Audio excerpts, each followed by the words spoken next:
Потрібно і надалі тиснути на Росію, щоб закінчити цю війну, закінчити достойно гарантованою безпекою, гарантованим миром. Це можливо тільки завдяки спільній силі всіх у світі, хто хоче миру і хто поважає міжнародне право. Формат розмови лідерів є найбільш ефективним шляхом.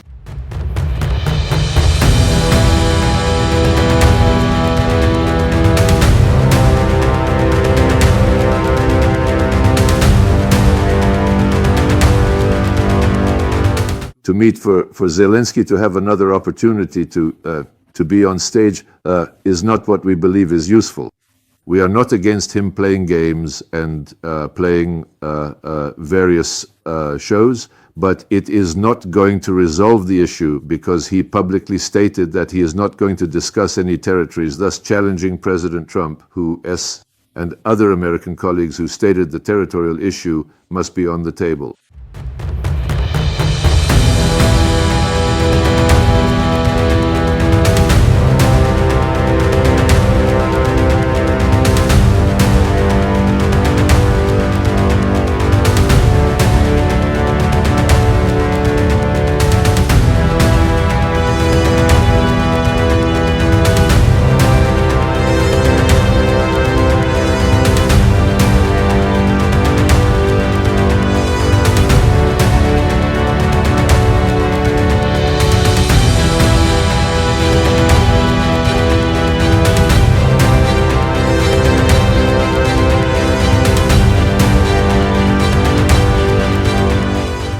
President Putin received the call of President Trump after that meeting, and he clearly stated that we are ready to continue the negotiations, direct Russian-Ukrainian negotiations, which started in Istanbul and already had 3 rounds convened there.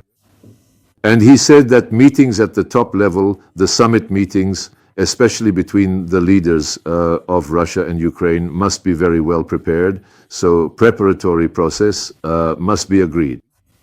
And for this, we suggested to raise the level of delegations who were meeting and will be meeting in Istanbul to address specific issues which need to be brought to the attention of the President Putin and Zelensky. And those issues relate both to humanitarian, military, and to political matters.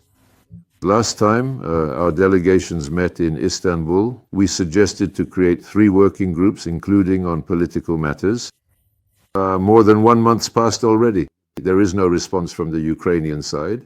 President Putin repeatedly stated that he is ready to meet with President Zelensky, and actually yesterday at my press conference after my meeting with the Minister of India, I repeated this, that he is ready to meet with President Zelensky provided this meeting is really going to decide something. To meet for Zelensky to have another opportunity to be on stage is not what we believe is useful. We are not against him playing games and playing various shows, but it is not going to resolve the issue because he publicly stated that he is not going to discuss any territories, thus challenging President Trump, and other American colleagues who stated the territorial issue must be on the table. He clearly stated that nobody can prohibit him from joining NATO, which is, again, categorically challenges what President Trump was saying. There is no meeting planned, and I'm not challenging this, but you cannot, I think, understand what I am saying. Putin is indeed ready to meet with Ukrainian President Zelensky when a comprehensive agenda would be fully prepared for a significant summit, and this particular agenda is unfortunately not ready at all at this present moment. President Trump suggested after the significant Anchorage meeting several key points which we absolutely share, and on some of them we mutually agreed to show some additional flexibility.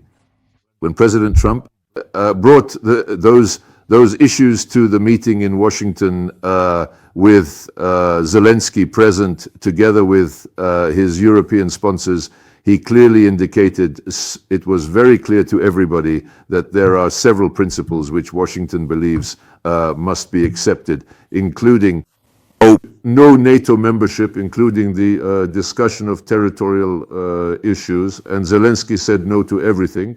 We cannot meet just for him to have a picture and to say that now I am legitimate. Legitimacy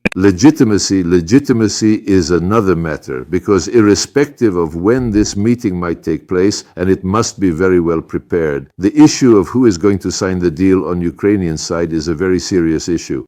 When we come to a stage where you have to sign documents, we would need a very clear understanding by everybody that the person who is signing is legitimate.